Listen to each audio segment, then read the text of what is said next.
Vamos conversar com o presidente do Senado, com o presidente da CCJ, o senador Davi,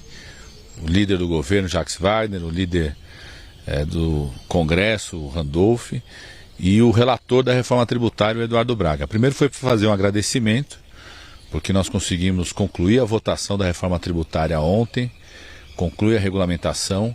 Isso só foi possível pelo esforço que a Câmara fez nessa semana,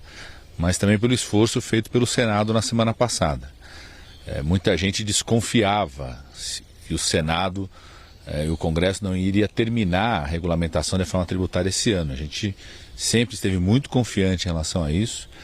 muito confiante no compromisso e na vontade tanto do presidente Arthur Lira quanto do presidente Pacheco, do compromisso e da vontade do relator Eduardo Braga, no caso do Senado, de concluir a votação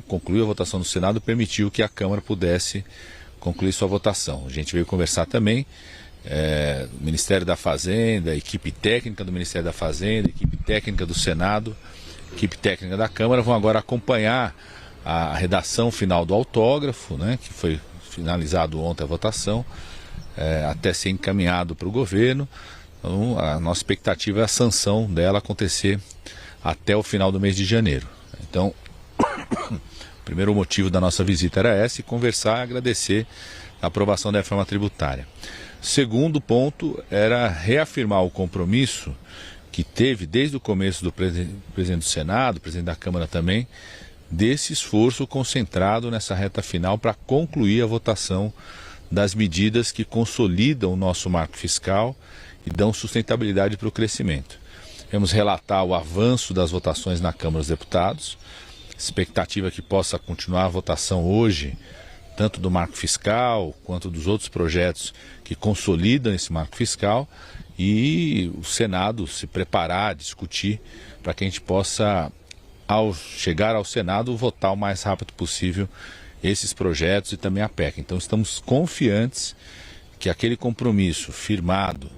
pelo presidente do Senado, pelo presidente da Câmara, de fazer todo o esforço para concluir a votação do marco fiscal e das medidas que consolidam o marco fiscal esse ano ainda, estamos confiantes que ele vai acontecer. Assim como a gente era confiante que ia votar e concluir a regulamentação da reforma tributária, estamos aqui redobrando a confiança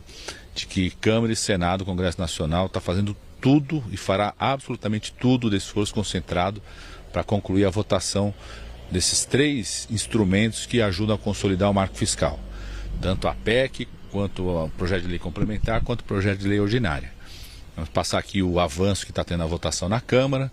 inclusive do conteúdo desses três projetos, já para poder afinar com o Senado, para que o Senado mantenha esse ritmo, a gente possa concluir a votação desses três instrumentos ainda esse ano. E viemos conversar também com o presidente Pacheco, que é o presidente do Congresso, sobre o calendário também dessa reta final para concluir a votação do orçamento. Aprovamos hoje a LDO na sessão do Congresso, agora concentração da Comissão Mista do Orçamento do Congresso para concluir a votação do orçamento também esse ano. Lógico que ele precisa, para você votar o orçamento, você precisa primeiro concluir a votação dos três instrumentos que consolidam o marco fiscal, porque ele influencia o orçamento, mas conversar, montar esse calendário junto com o presidente do Congresso, que é o presidente Pacheco, para que a gente possa também concluir a votação do orçamento ainda esse ano.